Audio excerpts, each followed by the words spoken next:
여러분 안녕하세요, 롱장입니다. 오늘은 25년도 시장에 제가 생각하는 매매 시장에서 핫 이슈를 다룰 건데, 이거 다룬 적이 있는데 계속 업데이트 할 거예요. 그래서 한번 들어봐 주시고 같이 한번 제 의견이 맞나 틀리나 같이 한번 모니터링 해주세요.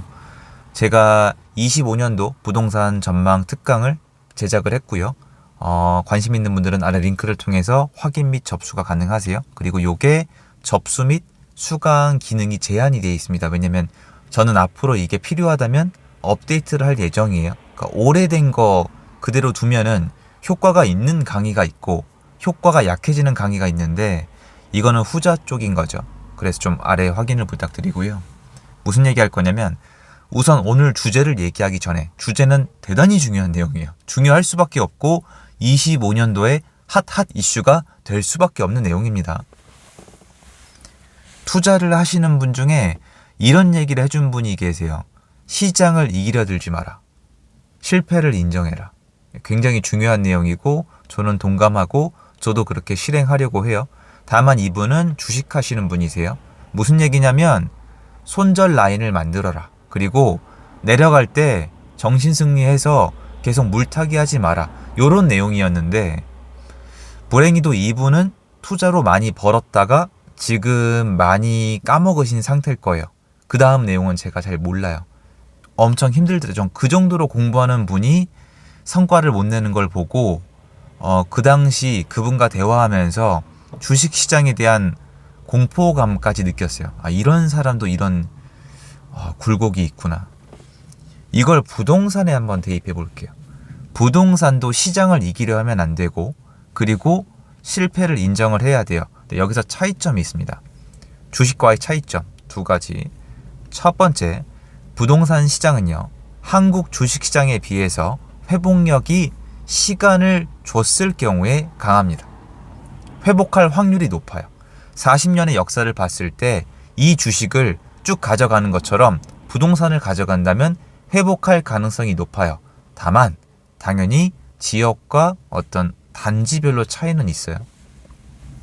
두 번째, 주식은 미수, 대출을 쓰지 않는 이상 산 다음에 안 팔고 가져가면은, 그 실패를 인정 안 하면은 어쨌건 그대로예요.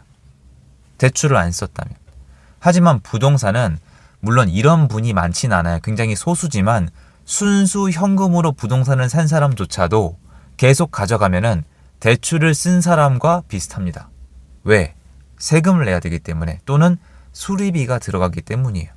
게다가 주식과 가장 큰 차이점 중에 또 하나가 뭐냐면은, 만약에 부동산이 하나라면, 두 개라면, 세 개라면 어디에 어떤 부동산을 갖고 있냐에 따라서 세금 시스템이 다르고 수리 필요 여부가 달라지게 됩니다. 약간 다른 게임이 돼버리는 거죠. 하지만 이렇든 저렇든 내가 보유기간에 들어가는 돈이 있다면은 장기간 게임이 됐을 때 단순하게 표면적인 액수가 회복된다고 다 회복되는 게 아닌 겁니다. 그래서 주식과 부동산은 달라요. 장기간 들고 갔을 때 상대적으로 데이터상 유리한 건 부동산이지만, 장기간 가져갔을 때 비용이 더 많이 들어가는 것도 부동산이기 때문에 잘 판단을 해야 됩니다. 오늘 주제가 이거랑 연관되어 있습니다. 뭐냐? 상담 내용 중에 정말 많은 부분을 차지하고 있는데요. 25년도 지금 기준으로 24년도에 미리 올라버린, 23년도부터 미리 올라버린 대장지역, 대장단지 지금 사도 되냐? 하나 놓치면 안 되는 거예요. 그냥 사도 되냐가 아니에요. 내가 지금 가지고 있는 B급지를 팔아서 A급지를 사도 되냐? 이거를 질문을 하시는데, 이게 지금 의견이 굉장히 많이 나뉘고 있습니다. 왜냐면 전망 특강을 들어보면 아시겠지만 시중에 풀린 돈 M2가 좀 많이 쓰입니다. 저도 중요하게 보고 있는 부분이고요. 그리고 부담지수, 주택을 매수할 때, 구입할 때 느끼는 부담지수, 그리고 뭐 거시경제, 아니면 경상수지, 흑자, 적자 이런 부분까지 다 놓고 봤을 때, 솔직히 제 판단 기준인데요.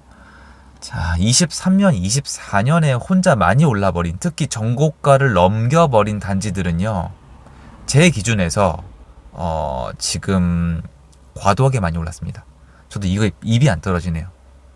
그러니까 왜 입이 안 떨어지냐면, 제가 부동산 하는 사람이잖아요. 지금 올라간 입지들은 사람들이 정말 선호하는 곳들이에요. 뭐 강남 3구, 강동구, 뭐 분당, 여기 말고도 마용, 성광, 특히 요번에 뭐 성동구 이런 데 다들 선호하기 때문에 사실 딱히 할 말은 없어요. 그리고 어떻게 보면은 입지를 외치던 제 입장에서는 입지 부분에 대한 가치를 인정받아서 올랐다고 얘기를 해도 그렇게 반박을 하고 싶지 않아요.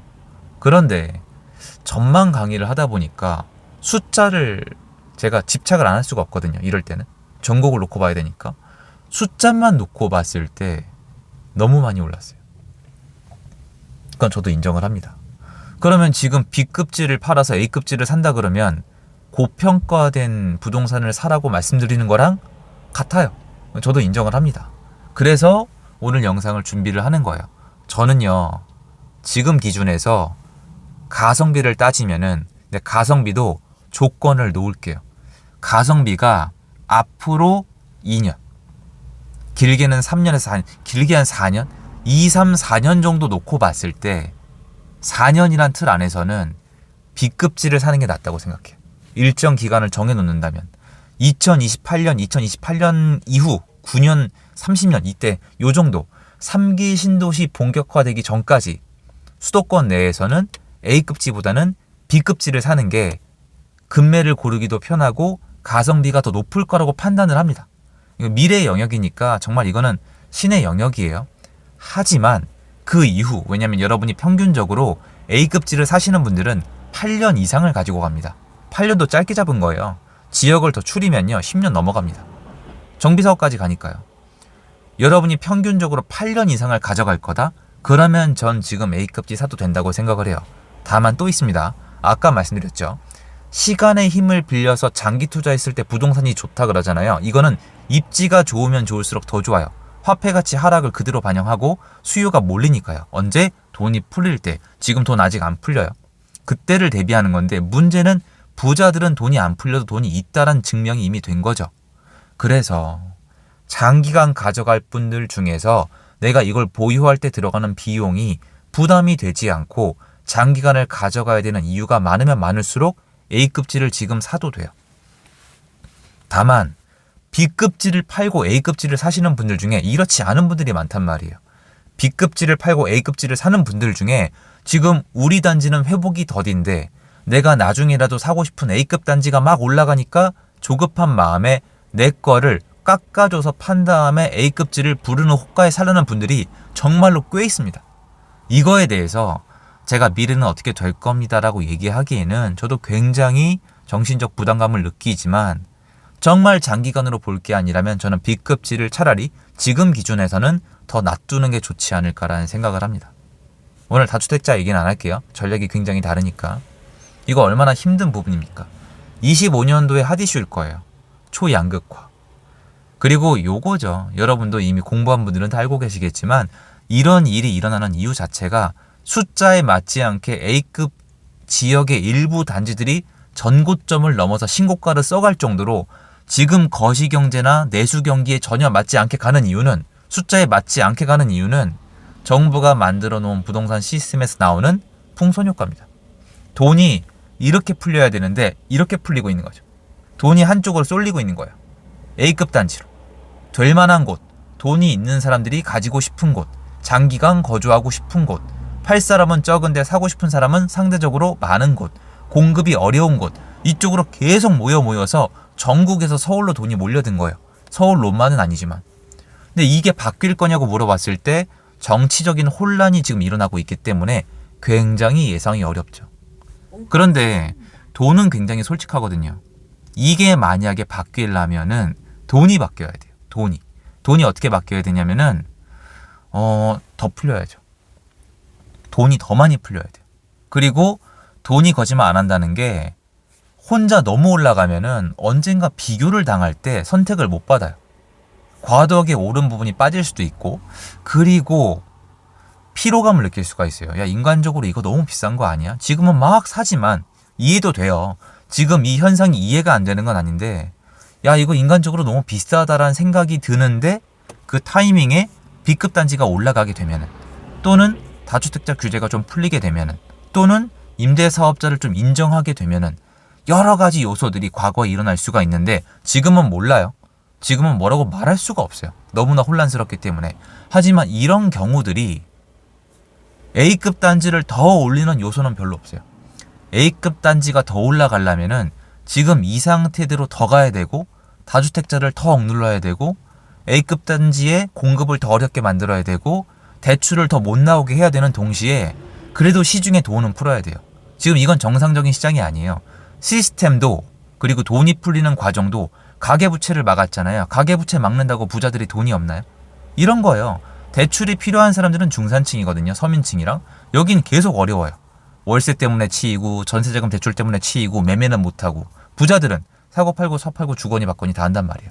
그 와중에 세금 관련된 법률 상담도 있는 사람들이 더 유리하죠. 지금은 정말 있는 사람들 세상이에요. 어쩔 수 없습니다. 하지만 지금 이렇게 갖춰져 있으면 앞으로 여기서 변할 요소들이 많잖아요. 변하면 어느 쪽이냐고요.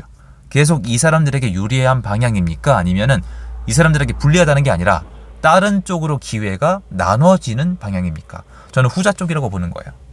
25년도에 만약에 이런 이벤트들을 그래서 전망 강의를 계속 제가 수정을 해야 된다고 생각을 하고 있는 건데 그래서 기간을 두는 건데 이게 만약에 정부 정책의 변화가 있다? 대출 시스템의 변화가 있다? 경제적으로 뭔가 큰 변화가 있다? 이러면 이 판이 흔들릴 수가 있어요. 그러면 그때 A급 진지는 좀 주춤하거나 빠지는 것도 나올 수가 있습니다. 근데 이게 변화가 없다면 지금 이대로 간다면은 변화할 이유는 굳이 없어요. 그러면 이 상황에서 올해 대출이 풀리고 돈이 풀릴 때 또 어디로 가냐를 봐야겠는데 과연 지난 2년만큼 심할까? 이렇게까지는 보지 않아요. 이렇게 가도 너무 혼자 올라간 곳들은 좀 주춤할 수 있다고 보고 있습니다. 근데 계속 가진 않는다고 봐요. 너무 심해요, 지금. 지금 현장은 어떠냐? 계속 가고 있습니다. 이대로. 그러니까 저도 사실 이 얘기할 타이밍은 아닌데 이게 저는 시장이 한쪽 방향으로 계속 간다고 생각하지 않거든요. 지금 일어나는 현상이 영원하다고 생각하지 않아요. 너무 많이 봤어요. 그 사실이 바뀌어버리는 걸.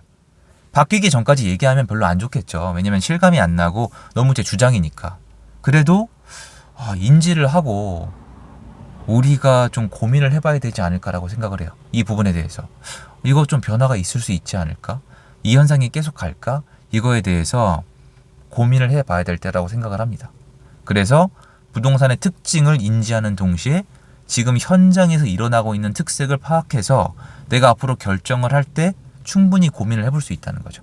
이게 계속 갈지.